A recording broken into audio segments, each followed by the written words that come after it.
Namaskar. I am Ashish Ogle. I qualified my UG Senate in Geography and Public Administration both subjects. And today I just do that demo presentation for the Geography subject. So I starts. First I share with you the presentation, please. I start delivering the class in the bilingual language. मतलब actually हम द्विभाषी कक्षाएं लेकर चलेंगे. In which I deliver the class in Hindi as well as English, जिसमें हिंदी और अंग्रेजी दोनों को ही साथ में रखेंगे. What the topic I chosen for the content delivery today, that is actually climatology. Climatology यानी कि जलवायु विज्ञान. Basically इसमें एक बड़ा introductory topic होता है that I explain with you. मैं आप लोगों के साथ में परिभाषित करूँगा.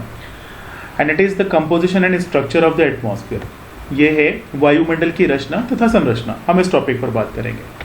सो when I say about the atmosphere, यानी कि जब मैं वायुमंडल की बात करता हूँ तो फर्स्ट आई एक्सप्लेन, सबसे पहले छोटा सा मैं यहाँ पर आपकी व्याख्या करना चाहूँगा कि एटमॉस्फेयर एक्चुअली अगर हम इसके कंपोजिशन की बात करते हैं, इसके घटक की बात करते हैं, तो एटमॉस्फेयर है 3 important compositions. The first that is gases, next water vapour and the third dust particles. मतलब आपकी बात कर सकते हैं तो गैस है, जलवाष्प है और धूलकण. सो हम यहाँ पर इसको परिभाषित कर सकते हैं इन्हीं तीनों के साथ में. The gases, dust particles and the water vapor that envelop the earth will be called as the atmosphere. मतलब धूल कण, जलवाष्प और जो विभिन्न प्रकार के गैसें हैं पृथ्वी को चारों ओर से घेरे हुए हैं, उसे ही हम हमारे पृथ्वी का वायुमंडल कहते हैं. So the earth is the only known planet in throughout the universe has the atmosphere with it. मतलब संपूर्ण ब्रह्मांड में, परिचित ब्रह्मांड में हमारे पृथ्वी ही एकमात्र ऐसा ग्रह है जहां पर वायुमंडल हमें देखने को मिलता है. सो सबसे इंपॉर्टेंट चीज़ है, अगर मैं वायुमंडल यानी कि एटमॉस्फेयर की बात करता हूं, it is a very important feature of the earth. हमारे पृथ्वी का बड़ा ही महत्वपूर्ण विशेषता है. So actually I am just getting start. मैं यहाँ पे स्टार्ट करता हूँ और एटमॉस्फेयर के कुछ इंपॉर्टेंट एक्चुअली यहाँ पर फैक्चुअल इन्फॉर्मेशन पर हम काम करेंगे, थोड़ी सी बात करेंगे और मैं थोड़ा सा एक्चुअली हमारे एटमॉस्फेयर का इंट्रोडक्शन भी आपको प्रोवाइड करता हूँ. तो सबसे पहला जो क्वेश्चन हमारे पास में रेज होता है, सबसे पहला प्रश्न जो खड़ा होता है वो ये है कि why does the atmosphere with the earth, कि आखिर वायुमंडल हमारे पृथ्वी के साथ क्यों है. So it's main actually most important feature is of the gravitational force. मतलब सबसे बड़ी जो विशेषता है उसके लिए वो है हमारे पास में गुरुत्वाकर्षण बल. So the gravitation force actually has itself the most 2 important features. गुरुत्वाकर्षण बल के 2 बड़े महत्वपूर्ण पक्ष होते हैं, इस बात पे थोड़ा सा ध्यान रखिएगा. ओके, सो एक्चुअली हम अकॉर्डिंगली उसको समझ पाएंगे. So first that depends on the distance. ये दूरी पर निर्भर करता है. More the distance between the objects less the amount of gravitation force. वस्तुओं के बीच जितनी ज्यादा दूरी होगी वहां पर गुरुत्वाकर्षण बहुत उतना ही कम होगा. It is the force of attraction. ये एक प्रकार का आकर्षण बल होता है. एंड द सेकेंड थिंग, और दूसरी सबसे इंपॉर्टेंट बात, कि more the gravitation force on a specific object that will have more the weight. मतलब जिस किसी विशिष्ट वस्तु पर जितना अधिक गुरुत्वाकर्षण बल आएगा उसका भार उतना ही अधिक होगा. सो एक्चुअली हम यहाँ पर उसी के बारे में डिस्कस कर रहे हैं. सो अगर हम एटमॉस्फेयर की बात करते हैं, अगर मैं वायुमंडल की बात करता हूँ, तो एटमॉस्फेयर में different types of the components, अलग अलग घटक हमारे पास में जो कंपोनेंट्स हैं that actually having the different distance and accordingly they having the different types of the weight. इनके अगर हम कहें तो अलग अलग भार हैं, अलग अलग भार के कारण से अलग अलग दूरियां भी हैं और गुरुत्वाकर्षण बल भी इन पर अलग अलग लगता है. सो दैट यही कारण है actually we see the different layers in the atmosphere itself. हमारे वायुमंडल में अलग अलग परतें हमें दिखाई देती हैं, which actually we know well with the different names, जिन्हें हम अलग अलग नामों से पुकारते हैं. Before I reach to that particular stratification of the atmosphere, इससे पहले कि हम वायुमंडल के स्तरीकरण पर पहुंचे, मैं एक्चुअली कुछ थोड़ी सी और चीज़ें आप लोगों को एक्सप्लेन करता हूँ. सो देखिएगा. So first of all actually कुछ इंपॉर्टेंट चीज़ें हैं यहाँ पर नोट करने की. सो please, the atmosphere is a mixture of numerous gases. This gaseous cover of the earth is held around it by gravitational attraction and rotates with it. वायुमंडल असंख्य गैसों का मिश्रण है और पृथ्वी इन गैसों के मिश्रण से घिरी हुई है तथा पृथ्वी के साथ घूर्णन करती है. सो एक्चुअली हमारे पास में ग्रेविटेशनल फोर्स ही बहुत इंपॉर्टेंट एक्चुअली फैक्टर है, बड़ा महत्वपूर्ण कारक है, due to what the atmosphere with के, जिस कारण से हमारे पास में हमारे साथ हमारा वायुमंडल है. अब एक्चुअली अगर हम गैसेस की बात करते हैं, मैंने एक्चुअली वेपर की बात की है, मैंने एक्चुअली डस्ट पार्टिकल्स की बात की. So we discuss about its composition in the atmosphere. तो हम इन सभी का हमारे वायुमंडल में, ठीक है, संगठन पर थोड़ी सी बात करेंगे. देखिएगा, although in the composition of atmosphere many gases do contribute but the 99% part is only covered by the nitrogen, consists 78%, and oxygen consists 21%. यद्यपि वायुमंडल के संगठन में कई गैसों का योगदान है, किंतु 99% भाग में केवल नाइट्रोजन 78% तक और ऑक्सीजन 21% तक देखने को मिलता है। Is it clear? मतलब 99% कंपोजिशन सिर्फ दो गैसेस रखती हैं। आगे सुनिएगा, remaining 1% includes light and heavy both gases like the argon, carbon dioxide, helium, krypton, xenon etcetera. शेष 1% भाग में बाकी सारी जितनी भी हम जानते हैं गैसेस, हल्की या भारी, दोनों ही इसमें शामिल होती हैं, जैसे कि आर्गन है, carbon dioxide, helium, krypton, xenon आदि। सो एक्चुअली नेक्स्ट अगर हम बात करते हैं तो we are continue with the introduction. हम परिचय पर ही बात कर रहे हैं। I am explaining continue. मैं विशेष रूप से आपको बताता हूँ। तो जो भारी गैसेस हैं, जैसे कि मैंने आपसे कहा, because of they are heavy and that's why they have actually having the more gravitational force, क्योंकि वो भारी हैं, उन पर गुरुत्वाकर्षण बल ज्यादा लगेगा, and that's why they are located near the surface of earth. और यही कारण है कि वो हमारे पृथ्वी के निकट स्थापित होंगे। ओके, सो बेसिकली हमारे पास में सबसे खास कुछ चीजें, ओके, जैसे कि हैवी गैसेस। और दूसरी तरफ यदि बात कर सकते हैं तो जो लाइट गैसेस होंगी, मतलब जो हल्की गैसेस हैं, actually they will be locate apart from the actually earth surface. वो अगर हम कहें तो पृथ्वी की सतह से थोड़ी सी दूर स्थित होंगी। Okay, so their height is more, उनकी ऊंचाई थोड़ी सी ज्यादा होगी। So actually there is some example, आप नोट कीजिएगा। At the lower level, heavy gases like the carbon dioxide up to the 20 kilometre of height, oxygen है, नाइट्रोजन है up to the actually 100 kilometre of height, and hydrogen up to the 125 kilometer height. Okay, and some of actually the high altitude light gases we see, that is like the helium, neon, krypton, xenon etc. are found. 125 kilometre की से भी ज्यादा height पर actually हमारे पास में कुछ ऐसे गैसेस हैं जो काफी हाइट पर देखने को मिलती हैं, because of they are light, क्योंकि वो हल्की हैं। निचले स्तर पर भारी गैस हैं, जैसे कि कार्बन डाइऑक्साइड 20 किलोमीटर की ऊंचाई तक, ऑक्सीजन और नाइट्रोजन 100 किलोमीटर की ऊंचाई तक, और हाइड्रोजन 125 किलोमीटर की ऊंचाई तक देखने को मिलता है। अधिक ऊंचाई पर हीलियम है, नियॉन है, क्रिप्टॉन है, ज़ेनॉन है। एक्चुअली ये सारी की सारी हल्की गैसें पाई जाती हैं। Is that clear? So please, the amount of water vapour in atmosphere is found maximum up to the 5%. The 90% part of the water vapor is found up to the height of 12 kilometer height only. Okay? वायुमंडल में जलवाष्प की मात्रा अधिकतम 5% तक होती है, सिर्फ 5% तक होती है, और जलवाष्प का 90% भाग 5 किलोमीटर तक की ऊंचाई तक ही प्राप्त होता है, up to the 5 kilometres of height only. So next, apart from the gases and the water vapour, some microparticles of the dust found in the atmosphere which led to the scattering of the sun rays and sky appears blue, and at the time of the dawn and the twilight the sky appears orange and red. गैसों और जलवाष्प के अतिरिक्त धूल के कुछ सूक्ष्म कण भी वायुमंडल में प्राप्त होते हैं, जिनके कारण सूर्य की किरणों का प्रकीर्णन होता है और आकाश नीला दिखाई देता है। सूर्योदय व गोधूली के समय आकाश लाल या नारंगी दिखता है। यहां से मैं आगे चलता हूं। Now actually I just explain about the stratification of the atmosphere. मैं यहां पर वायुमंडल के स्तरीकरण पर थोड़ा सा बात करना चाहूंगा। एज आई से, जैसे मैंने आप लोगों से कहा, और different layers of the atmosphere we see as we move from earth surface to the height. जब पृथ्वी की सतह से जब हम ऊंचाई की ओर आगे बढ़ते हैं तो अलग अलग प्रकार के वायुमंडल की परतें या स्तर हमें देखने को मिलता है। Do assume like this here, आप यहाँ पर देख सकते हैं। So basically the lower level, सबसे नीचे यहाँ अर्थ सरफेस है कि पृथ्वी की सतह को हम दिखा रहे हैं। From here just like earth surface पर कुछ एक्चुअली माउंटेन रेंजेस, पर्वत श्रृंखलाएं हमारे पास में है।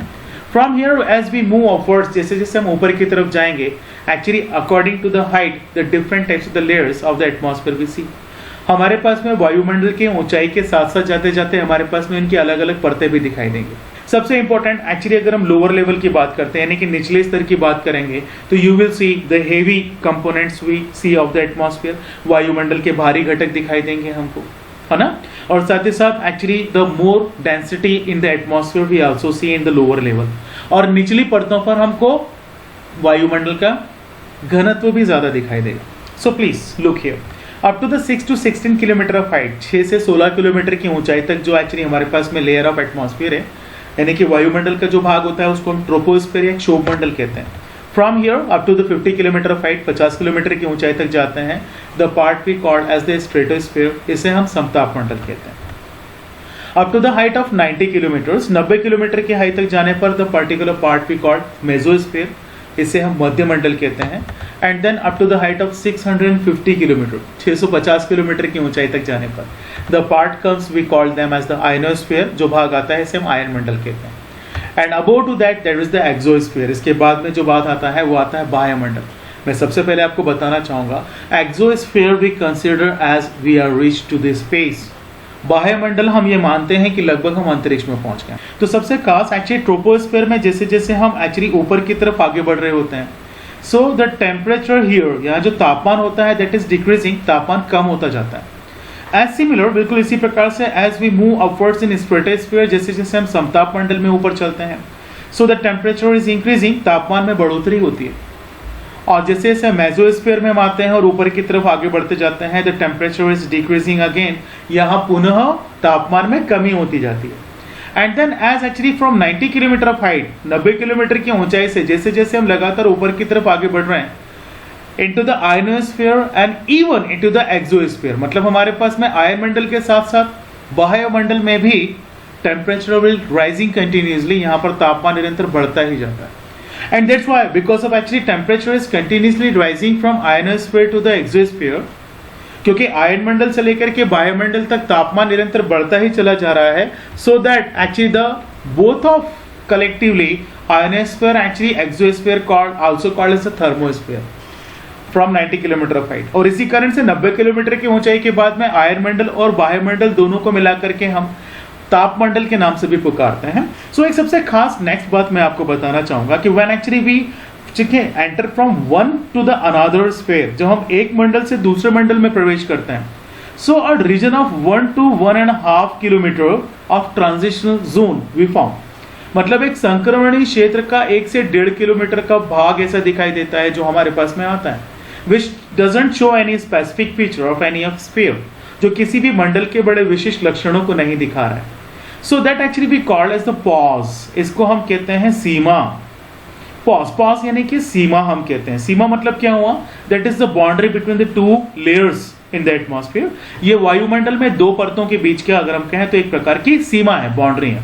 सो बेसिकली ठीक है, यहां पर आप देखिएगा फ्रॉम ट्रोपोस्फीयर और स्ट्रेटोस्फीयर, शोभ मंडल और समताप मंडल के बीच में जो सीमा होती है, the pause that we call as tropopause, इससे हम शोभ सीमा कहते हैं।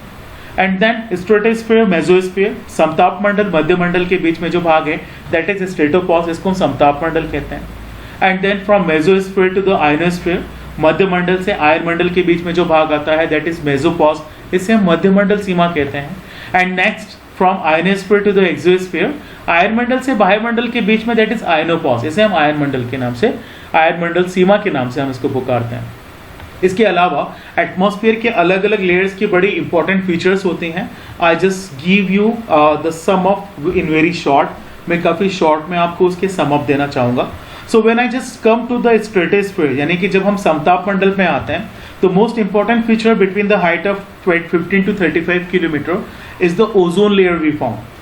ओके, मतलब समताप मंडल में 15 से 35 किलोमीटर की ऊंचाई के बीच एक बड़ी महत्वपूर्ण विशेषता ओजोन मंडल यानी कि ओजोन लेयर हमको मिलती है। दरअसल जो ओजोन लेयर है that actually play a very important feature, okay, a very important role to absorb the ultraviolet rays which emitted by the sun, that actually because of the ozone layer absorb them that could not be reach to the earth surface. Ozone परत में जो ozone actually मंडल है या ozone मंडल, सूर्य से जो उत्सर्जित विभिन्न प्रकार की विकिरणें होती हैं उनमें एक पराबैंगनी किरणें हैं, उनको ये अवशोषित कर लेती है, जिस कारण से ये पराबैंगनी किरणें पृथ्वी की सतह तक नहीं पहुंच पाती हैं। Otherwise that causes many of the skin diseases, even the cancer for the organisms. So that is we also say as the actually life saving shield, इसे हम जीवन रक्षक कवच भी कहते हैं, कई बार ऐसा होता है। Then actually the most important next feature is comes to the ionosphere, अगली बड़ी विशेषता जो है वो आयन मंडल में आती है। So different types of the layers we found here of the okay the radio waves, radio तरंगों की विभिन्न प्रकार की परतें हमें यहाँ पर आयन मंडल में दिखाई देती हैं, that we call as the D layer, E layer and the F layer, जिसे हम डी परत या फिर ई परत या फिर एल परत के नाम से पुकारते हैं। So actually that do the reflection of the particular waves that transmitted by the transporters of the radio station and the television station. and actually we receive these radio waves, okay, or the signals actually by the television set, radio sets, actually what we have. मतलब यहाँ पर जो radio station या television station होती है, इनके द्वारा ये विभिन्न प्रकार के रेडियो तरंगों का उत्सर्जन किया जाता है, जो इन एफ, ई और डी लेयर की परतों से टकराकर पुनः वापस परावर्तित कर दी जाती हैं। और हमारे पास में जो टेलीविजन सेट है, जो रेडियो सेट है, दरअसल इनसे हम इन सिग्नल्स को प्राप्त करके हम सुन सकते हैं रेडियो को, या फिर टेलीविजन को हम देख पाते हैं। तो ये कुछ महत्वपूर्ण विशेषताएं हमारे पास में हमारे वायुमंडल के यहाँ रही। I am continue to discuss on the stratification of the atmosphere. मैं एटमॉस्फेयर का एक दूसरा सेक्शन भी होता है क्लासिफिकेशन का, वर्गीकरण का। सो बेसिकली इसमें क्या रहेगा, अगर आप देखेंगे तो you can see here, I just show, मैंने आपको दिखाया, यू कैन सी हियर, आप देखेंगे up to the height of 90 kilometre, यानी कि 90 किलोमीटर की ऊंचाई तक यदि बात करते हैं we generally give the classification, another classification to the atmosphere. हम वायुमंडल को एक दूसरा वर्गीकरण प्रदान करते हैं, in which we classified the complete atmosphere in 2 parts, जिसमें हम संपूर्ण वायुमंडल को यहाँ 2 भागों में बांटते हैं।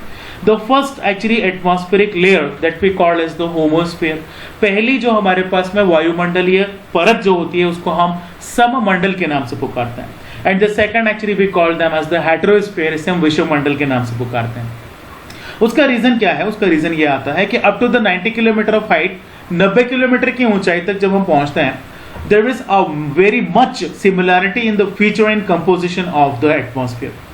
मतलब 90 किलोमीटर की ऊंचाई तक वायुमंडल की विभिन्न प्रकार की विशेषताओं, उसके घटकों में बड़ी समानता देखने को मिलती है, जबकि 90 किलोमीटर की ऊंचाई के बाद जैसे हम ऊपर पहुंचते हैं, so heterosity into the features and the composition we found in the atmosphere, वायुमंडल के घटकों में, इसकी विशेषताओं में, लक्षणों में कई प्रकार की विषमताएं हमको देखने को मिलती हैं, और इसी आधार पर हम इनको बांटते हैं।